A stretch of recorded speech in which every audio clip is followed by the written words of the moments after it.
Hey guys, welcome back to my channel. Today I am sharing with you a talk I had with Alison Rakotonirina. She is a career and resume coach currently residing in Madagascar, and we had a really wonderful conversation about transitioning into remote work life, the future of work in general and remote work, and she shared some really wonderful resources to check out if this lifestyle is something that you are interested in transitioning to full time. I hope you enjoy our discussion. I had a really wonderful time speaking with her. And if you're interested in connecting with her, be sure to check her out on LinkedIn or her website, Life, Work, Purpose. I will put all the links down below in the description. Enjoy our conversation, and I will see you here next week.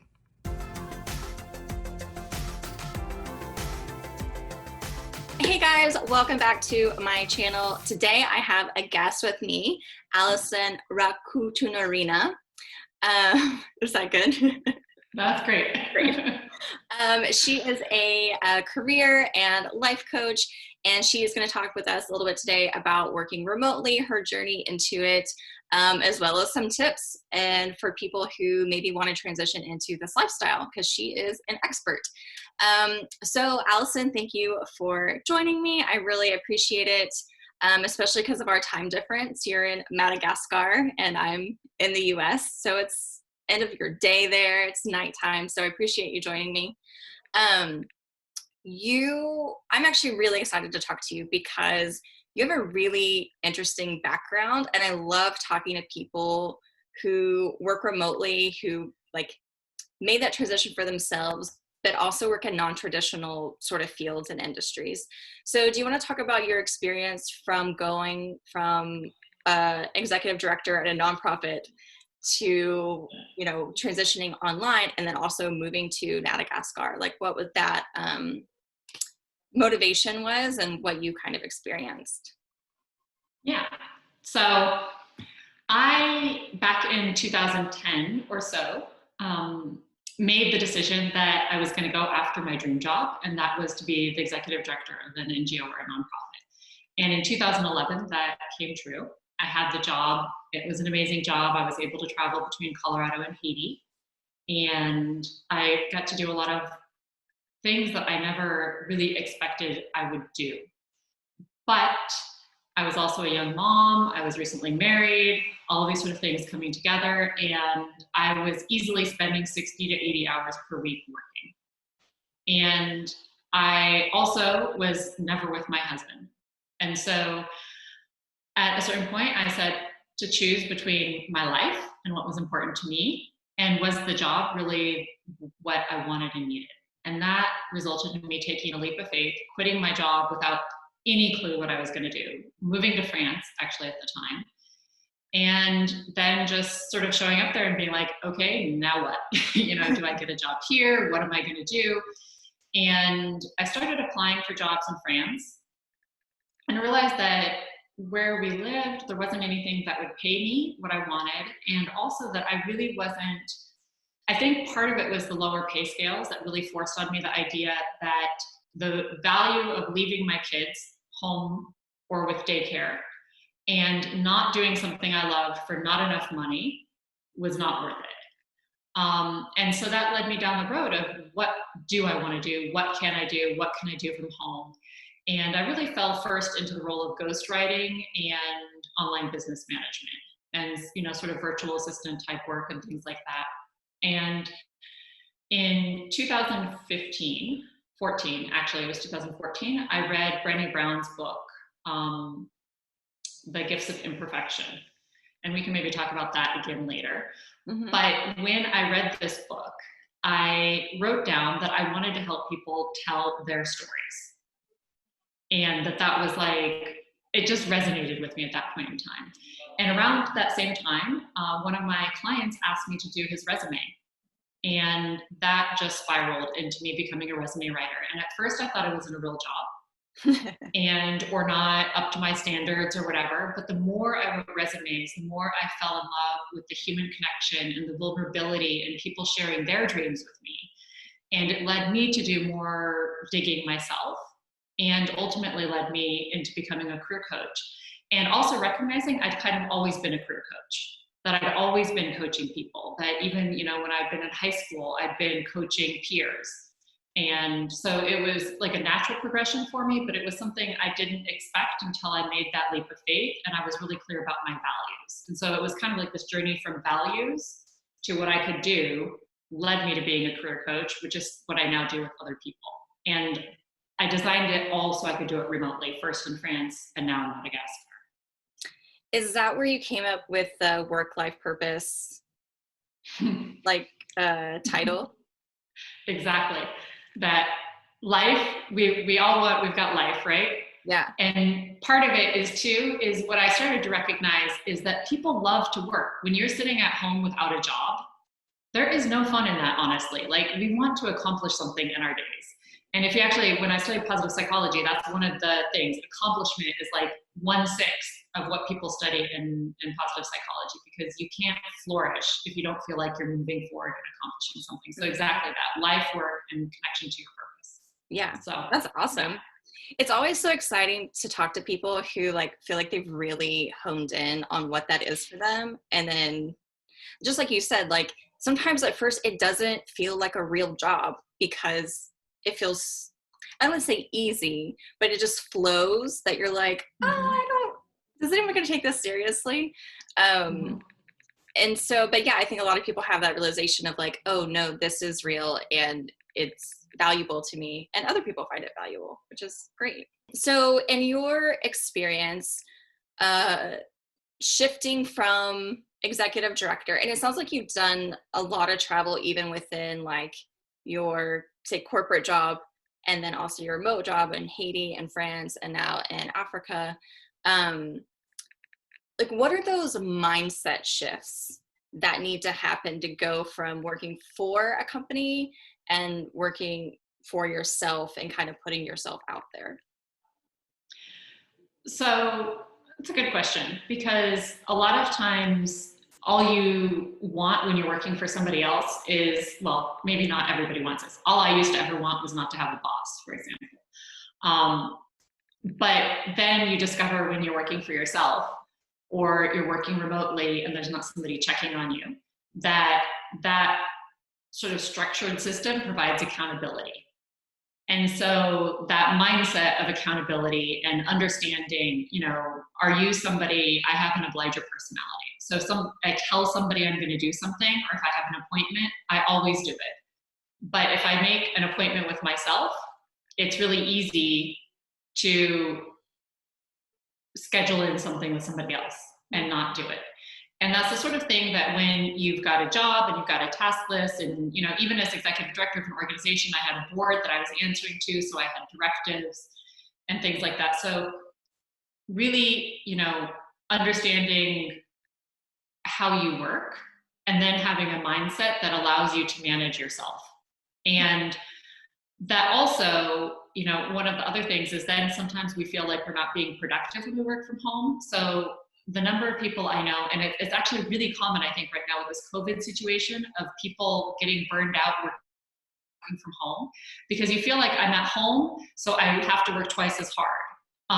Or I spent half an hour doing the laundry, so I have to work for an hour to make up for that, you know. And so it's being able to understand what is important, what is urgent, what you need to do now, what you can put off till tomorrow, and taking care of yourself. And just sitting in front of your computer doesn't mean that you're being productive. So sometimes you need to take a break to be come back and be more productive. Yeah, you said one of the keys is finding how you work.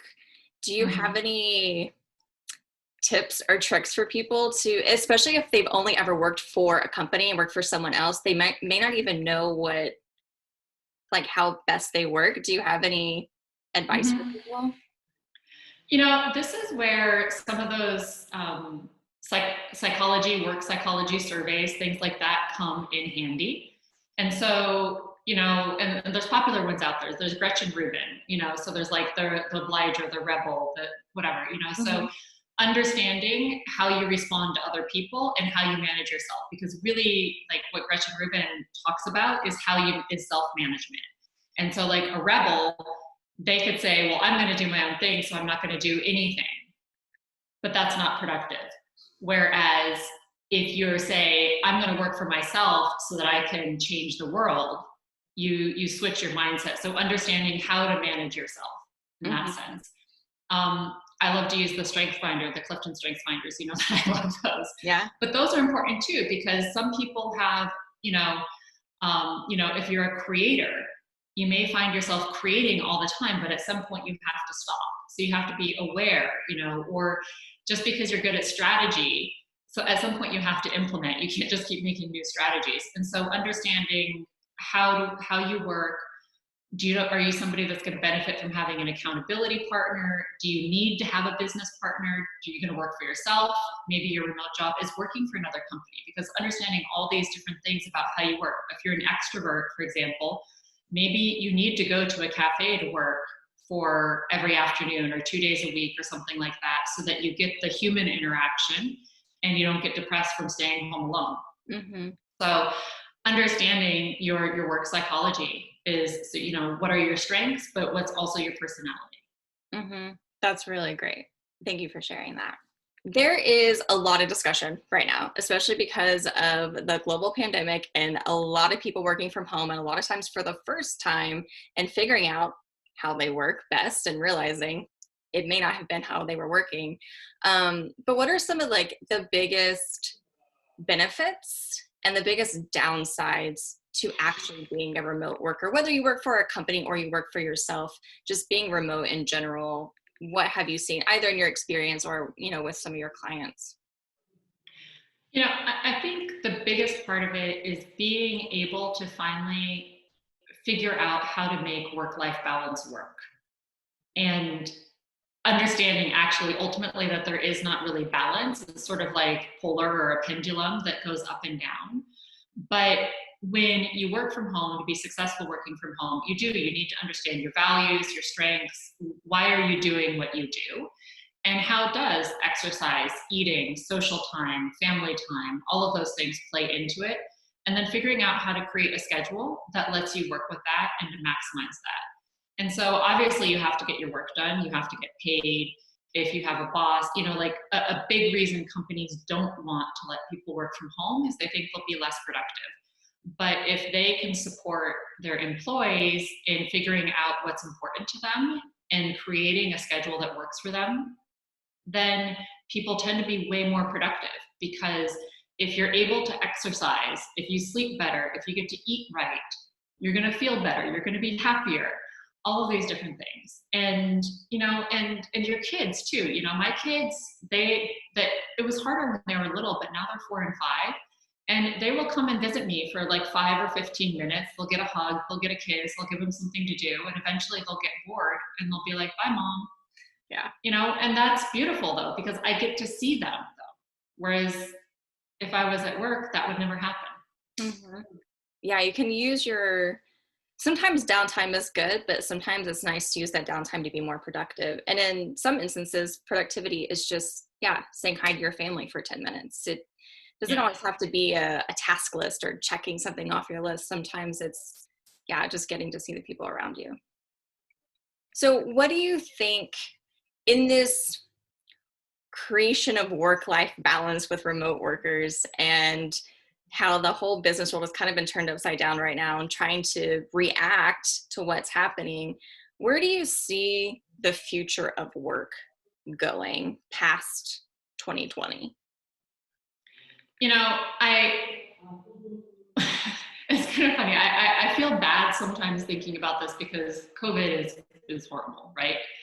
But on the other hand, part of the reason that I do what I do and even fell into it, and even, before I've worked in NGOs, I used to also work in hospitality. And one of the things I loved about hospitality is it was not a 9 to 5 job. Sometimes you work mornings, sometimes you work evenings, sometimes you got to take vacations to cool places just because of where you worked.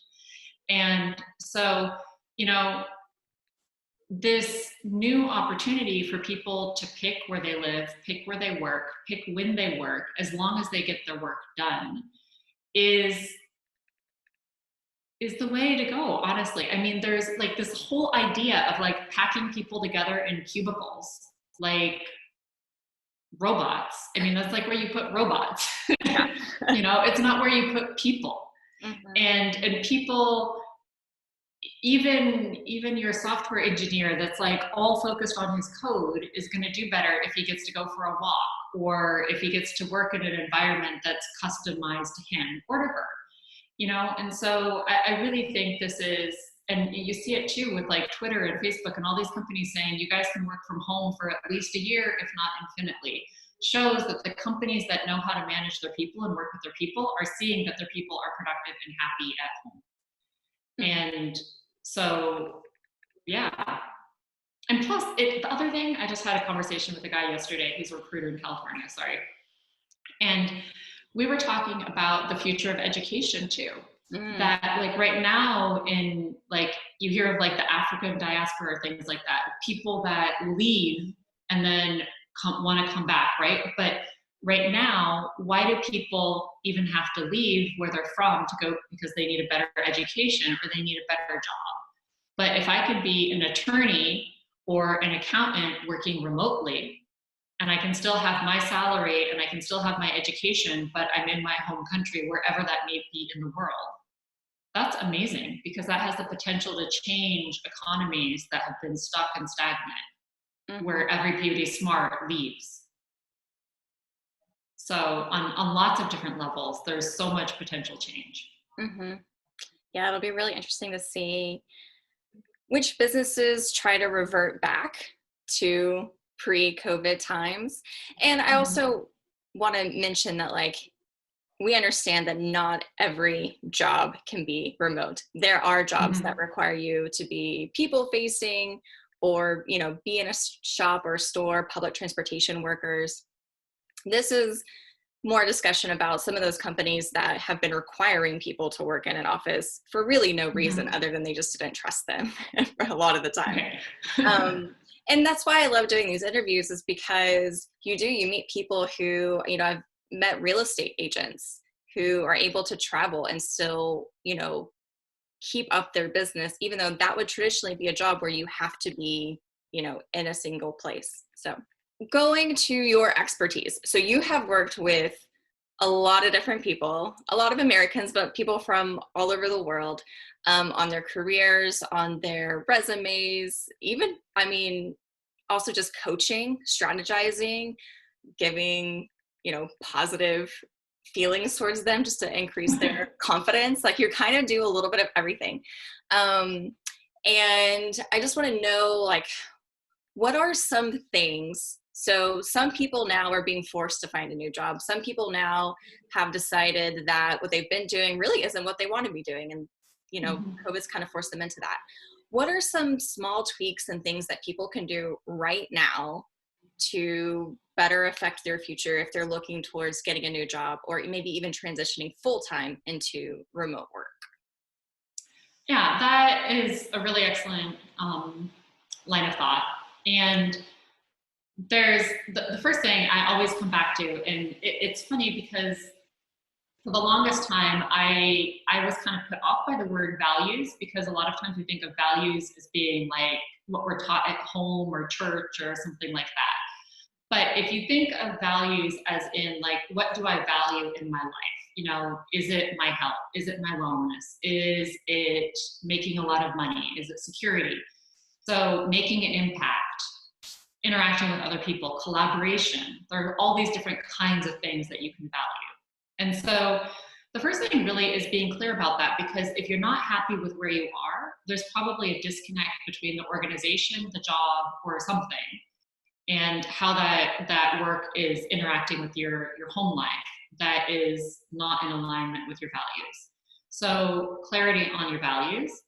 And then also, what are those things that you can do already, your natural strengths, and really understanding those. And one of the things that is like surprising, but not surprising at this point to me, but is surprising to the individuals that work with me, is so often people come to me and they have a goal like out here, and they're like, I'm transitioning into this job, or I'd like to do this someday, and so I need to get these skills, or I need to get this in line. And I say, well, so where are you with this right now? and they'll start talking to me about all the things they've already done. Or we go back and we look at their history, and they've been, like 1/4 of their job has always been what they want to transition into, and it's always been what they loved. And usually, just when you get the mindset of I am this already, I can do this, you start talking differently, you start thinking differently. And like one of the best examples of this, I had a woman who was looking to transition careers for like 3 years and not getting hired and all of this stuff. And we started working together. And before I even finished her resume, she'd been interviewed, hired, and hired in like a 2-week period, simply because when she gave me all her answers back, the first feedback I gave her was, we need to change your narrative because you can do this already. Stop saying you're transitioning. So yeah, just it's confidence. And you've worked with me before. So like my quote about the little story about the gecko who jumps from the tree, and he says, don't let humility be mistaken for mediocrity. That's a huge part of it, is we're too humble and we don't give ourselves enough credit. So, pick that goal, say, what is holding me back?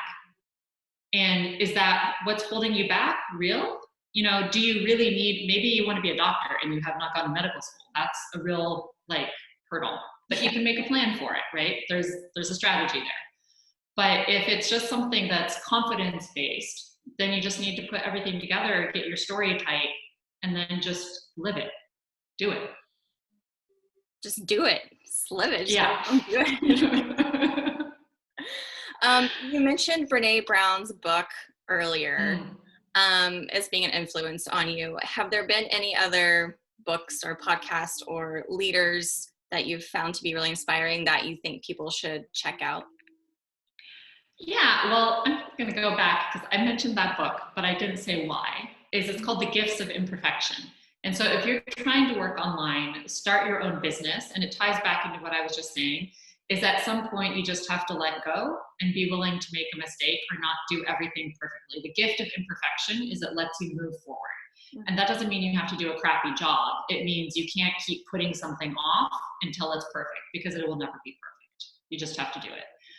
Along those lines, and unfortunately not unfortunately, actually, fortunately for her, but back when I was starting out, there was actually a gal who ran a group called the Freelance to Freedom Project, Leah, and she and I happened to be living in the same French village town. And so I actually got to know Leah personally and was sort of seeing her build the Freelance to Freedom Project. But similarly along those lines, she learned how to code and write websites. And just seeing, at the height, she had maybe 7,000 people in her group. And so 7,000 freelancers that she was helping do exactly that, take that step. What do I want to do? Where am I going? And just showing that if you're consistent and persistent, you can get there. That it takes, you can't learn to code a website tomorrow, but by next year, yeah, you can. But you have to stick with it. There's also the Digital Nomad Girls, Jenny, with the Digital Nomad Girls. And then, there are so many different things that come together. But if you get into positive psychology, which is one of my sort of hobbies, or applied positive psychology, I incorporate a lot of that. There are a lot of other things, mindset. Thich Nhat Hanh is a Zen Buddhist monk who has some really interesting writings out there. And there's also, all the things like How to Win Friends and Influence People, which is Dale Carnegie, back in the day. But it's just, that's the principle of LinkedIn. It's just be nice to people, interact with them, things like that. And so there's oldies but goodies, like that. Can I talk about something I don't really like? Yeah, go for it. So, the 4-hour work week. Yes. One of my very first jobs was working remotely, was as a virtual assistant for somebody who was trying to do that. And first off, when we go back to that idea of accomplishment, it's totally ridiculous to think about only working 4 hours a week and putting all your work out on somebody else. And so maybe there's a handful of people that works for. But I think like the coolness behind that is I think he really stimulated a lot of people to work online, and he created almost in a sense this association with virtual assistants. But I think there's so much more to life and to relationships and connecting. And if you're really passionate about what you're doing and you're connected, or you find that purpose, I can't do what I love for 4 hours a week. Mm-hmm. It's, yeah, I can't even, there's like nothing that I could do for only 4 hours a week. Right. And like, if you really love it and are passionate about it, why would you only want to do it for 4 hours a week? Yeah. Yeah, I think that's a really great point. And I'm glad you brought that up, because that is a really big resource that people turn to. And like you, I think there has been positive movement from it. But there is also, yeah, the downside to kind of outsourcing everything you do to other people. It's just kind of weird, personally. Yeah. And also, I think that in the long run, just on a sort of opinionated side, it's not very good for women. And it's not very good for people who come from marginalized or disadvantaged communities, because a lot of the work that gets outsourced is employing those people at a lower rate, including women. And so, I think that's also as a virtual assistant or an online business manager or a remote worker, it's true that maybe you're going to live someplace that doesn't have the cost of living of San Francisco, but you still have to advocate for being paid fairly and having value. Like you can't trade your income for the working at home. Mm-hmm. Yes, I think that's really important. And thank you for saying that. Now, if people wanted to find you online, since you work online and work remotely, where can people do that? And what kind of services, like, I know you offer more than just like resume writing. What kind of services do you offer? Yeah. So LinkedIn, obviously, you can find me on LinkedIn. You can also find my website is lifeworkpurpose.com. And I offer various levels of career coaching, sort of meeting people where they are. So that can be as basic as writing a resume, although I always do work into strengths and targeting and what's your story. And so narrative building. So my resume writing is like more comprehensive, but a lot of times people come to me after they've already hired a resume writer who just formatted the resume. Formatting your resume is the content, not the format.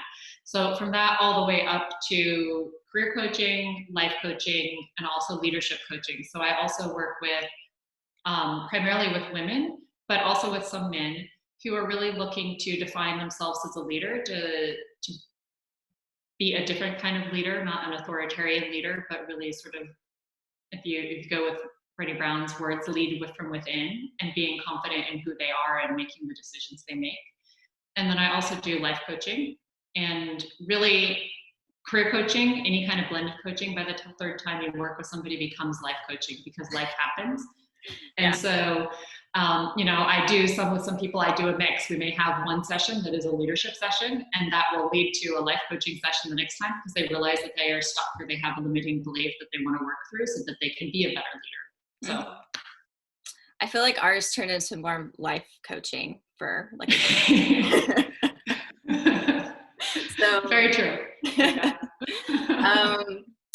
Yes. So thank you so much for joining me, Alison. I think this was a great conversation, and I really loved hearing your views and opinions on things, especially as a woman who works for herself and has lived in a lot of different places and has seen had a lot of different experiences. So thank you for bringing those and sharing them with us. I will put all of these links down below in the description, including the resources that Alison mentioned. So be sure to check those out.